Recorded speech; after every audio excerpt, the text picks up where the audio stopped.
So after all this time, Darwin's gone through his travels. He's circumnavigated the world. He went home.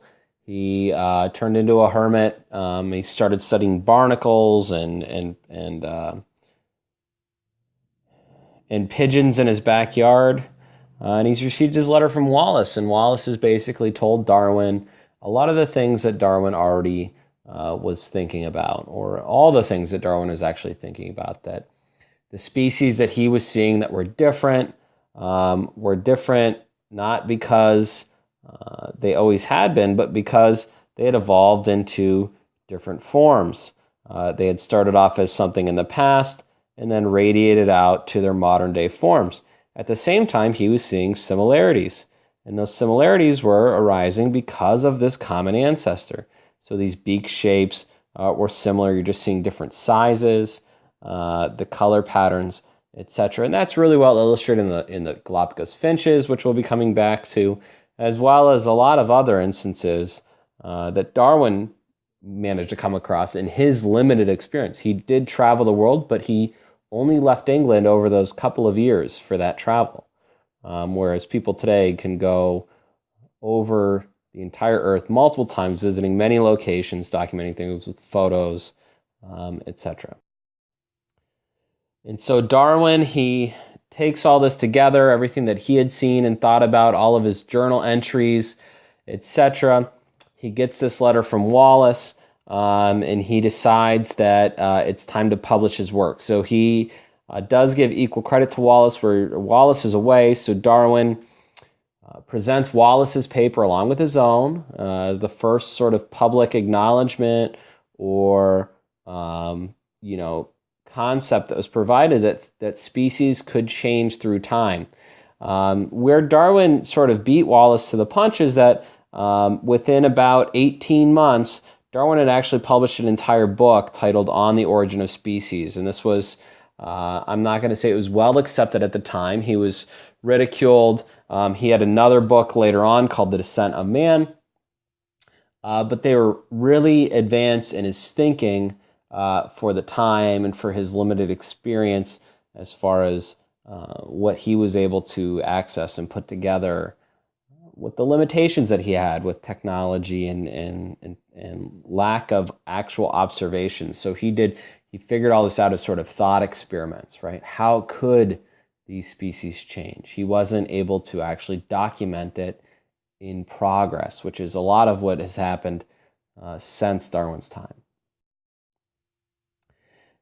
And so there are four key components with understanding Darwinian evolution, and we call this evolution by natural selection, right? What we're saying is evolution is occurring and natural selection is the tool or the mechanism that is driving it.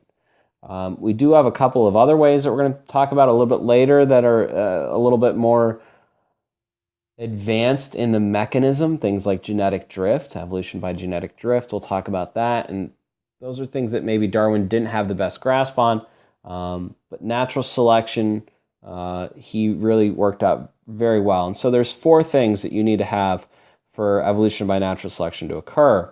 We're going to go through those, but number one is variation, and just think differences among the individuals. Okay, and there's a lot of variation out there in nature. We'll show you some pictures of that. There's a struggle for existence. Nature is difficult, right? It's not easy to be out there and survive in the environment.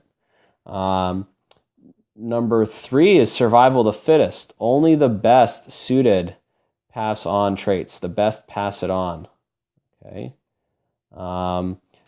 Organisms that aren't well suited to their environment typically aren't successful, and then they don't pass their genes on. And then descent with modification, this idea that the genes are passed on, natural selection works on them again, and then they're passed on over and over again. There's going to be a couple of videos that I'm going to send you through Google Classroom that I'd like you to watch related to these four aspects. So natural variation, this is differences among the individuals of a species.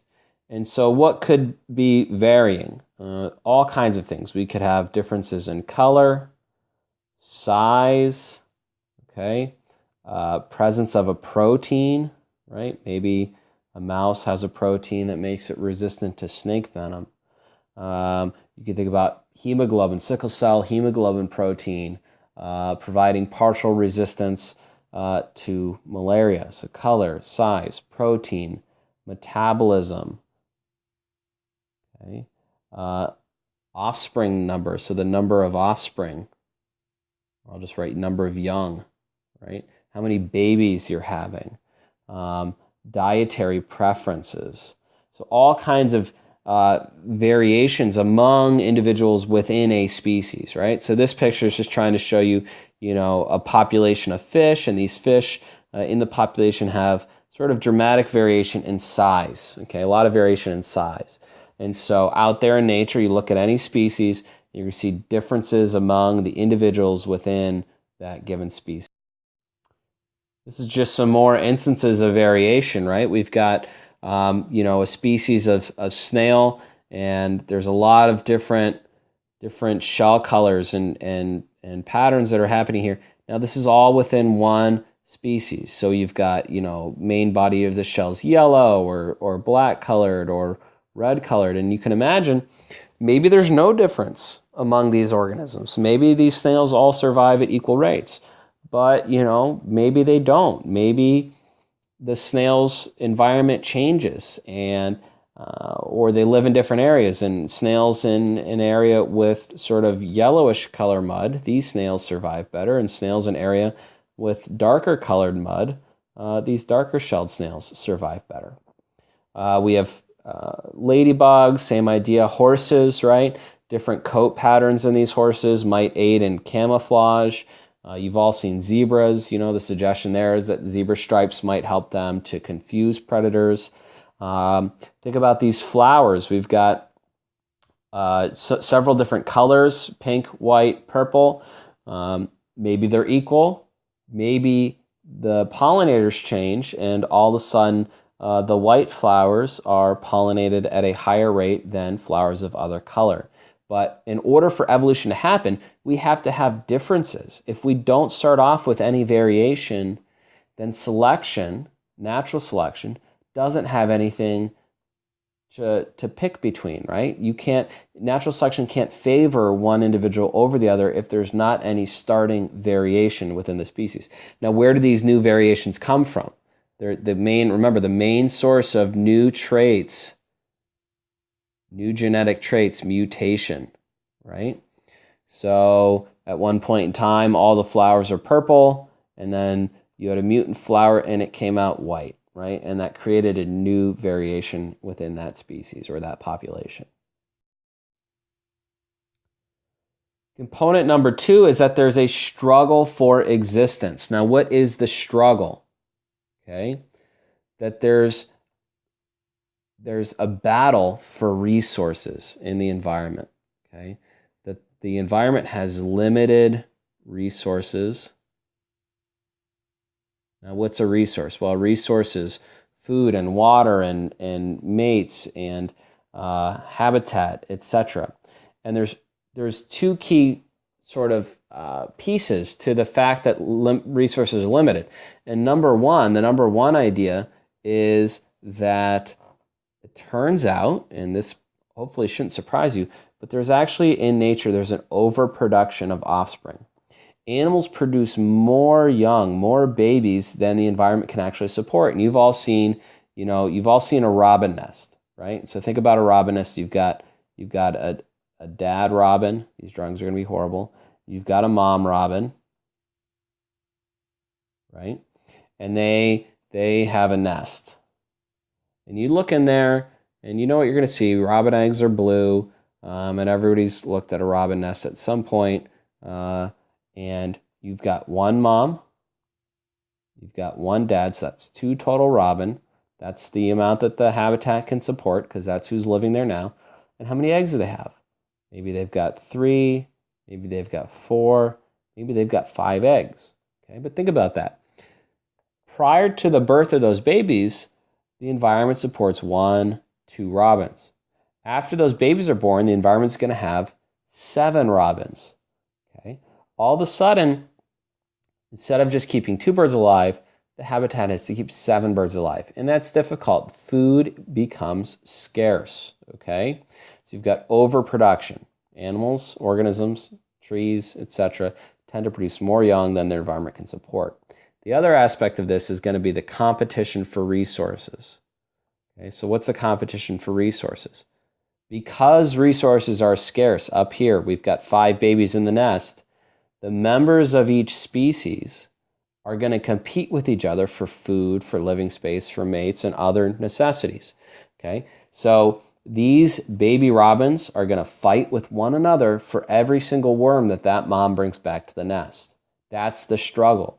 If there's a baby that doesn't fight for the worm, that baby is going to suffer, right? He might not make it, might not pass their genes on to the next generation. So because there was an overproduction, you get a competition.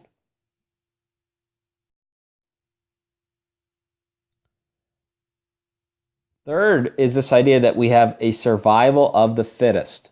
Okay, so it's the fittest organisms that survive and pass their genes on. Now, what makes an organism fit? Organisms that have high fitness. Okay, fitness is basically the ability of an organism to survive and reproduce. Okay, if organisms have high fitness, they do really well. Basically, they live a long time, live long, and they have lots of babies, a high number of young, okay? And that organism would be really fit, right? You live for 20 years, every year is a robin, you have 5 babies, in your lifetime you've had 100 kids. That's a very fit bird or turtle or whatever. And your fitness really is a result of what we're going to think of as adaptations. These are traits that you inherit that increase your chance for survival. So adaptations could be all kinds of things. They can be camouflage. They can be, I don't want to say athletic ability, but physical ability, right? How fast you are or how high you can jump, etc. They can be behavioral, right? Maybe you are more patient, right? You're a fish that's more patient than another fish. So prey swims closer to you, and then you're better at catching it. They can be physiology, right? Or anatomy, okay? So in winter, your coat grows thicker than the coat of another wolf, right? So you stay warmer. So that's an adaptation. And so your adaptations, traits that help you to survive, they increase your fitness, the level of your fitness, and the fittest organisms are the ones that are going to reproduce when the environment's harsh. Now, if it's a good year, there's no shortage of water and there's lots of food to eat, maybe everybody lives. But it's the harsh years where the populations are really influenced, where the weak individuals, the individuals of low fitness, the ones that aren't good at getting food, they're not good at raising young, their genes are going to be removed from the population. So this is just a look, right, at who are the fittest individuals.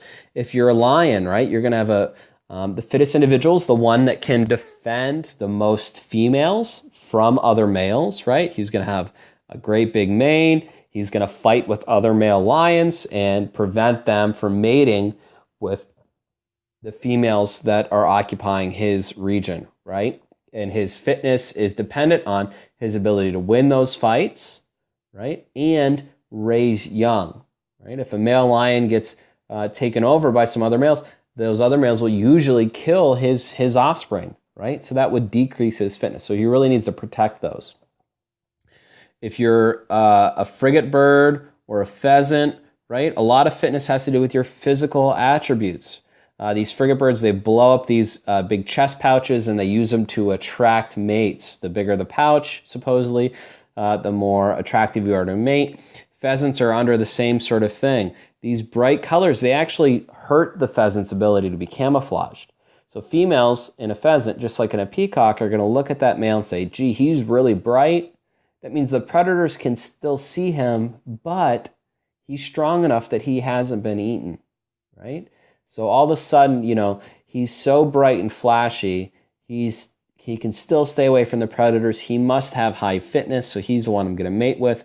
And like the lion's elk here, male elk, they're actually going to fight over the female, etc. And so, big antlers help you, but you also, if you're an elk, you have big antlers, but you're got weak neck muscles, or you're short, so you don't have the leverage, right, when you're using your antlers, etc. Those are traits that are going to hold you back. So it's got to be the whole combination of all of your adaptations that help you to pass your genes on and survive. And this is just another example, camouflage. Can you see the praying mantis here? Right? Well, where is it? Well, this is a really well camouflaged pink pigmented praying mantis. So we're going to just outline it. So here's a leg, thorax,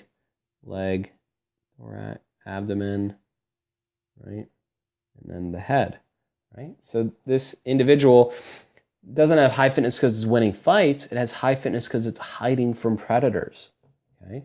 And so this praying mantis really likely to be able to reproduce because it's not that likely to be eaten. Now, if he goes and gets on a bush that doesn't have pink flowers but has purple flowers or red flowers, or something that he doesn't blend in with as well, then he's in trouble. That would be a negative attribute. And so really what happens is survival of the fittest leads to natural selection, right?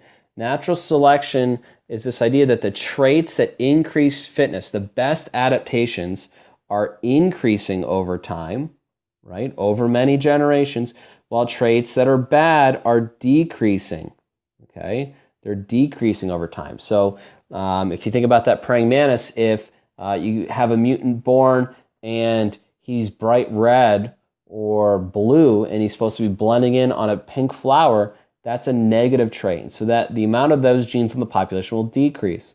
If you have a praying mantis that's born that matches the flower color even better, that's he's going to hide better. That's an increase in fitness. So that trait will increase over time.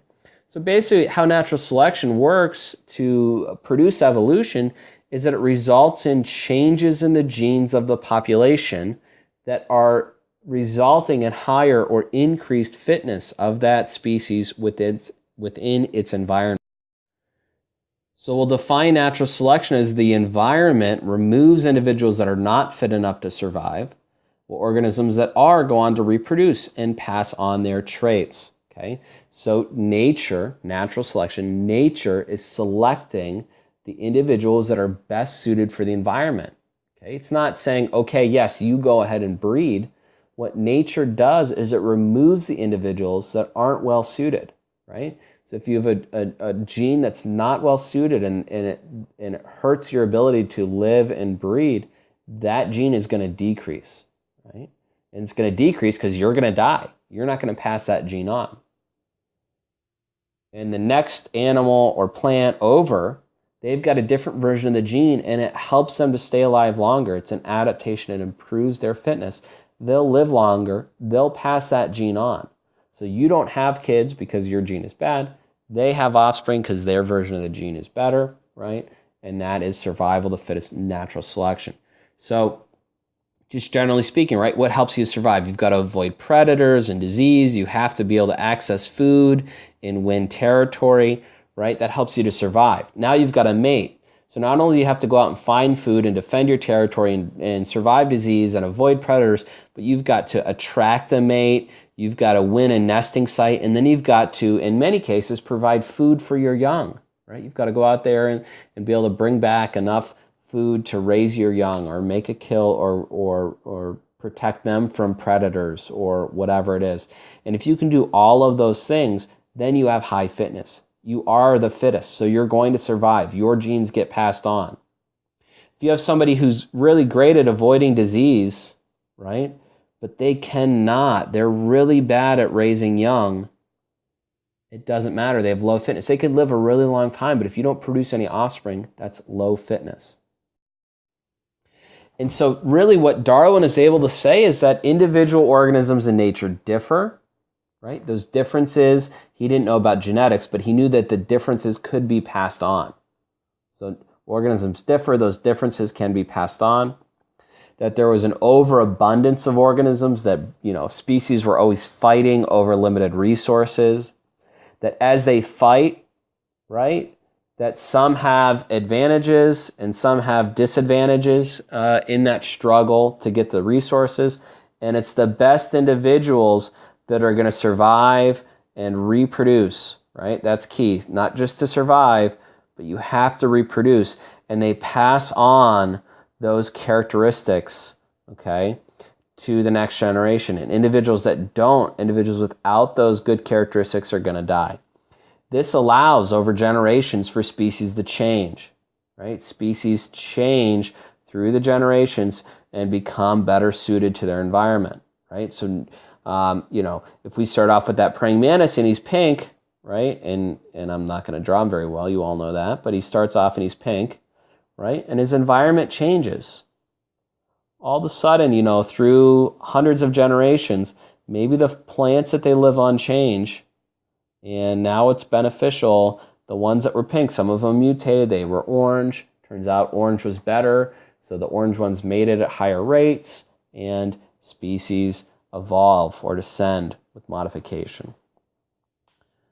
And Darwin maybe had some difficulty thinking of this, but if we apply this over 3.5 billion years, these small types of changes, changing from pink to orange, can make giant changes in the structure and attributes of organisms that allow us to, say that organisms on Earth are united through common ancestors at some point very far back, in some cases in the past, and in some cases a lot more recently.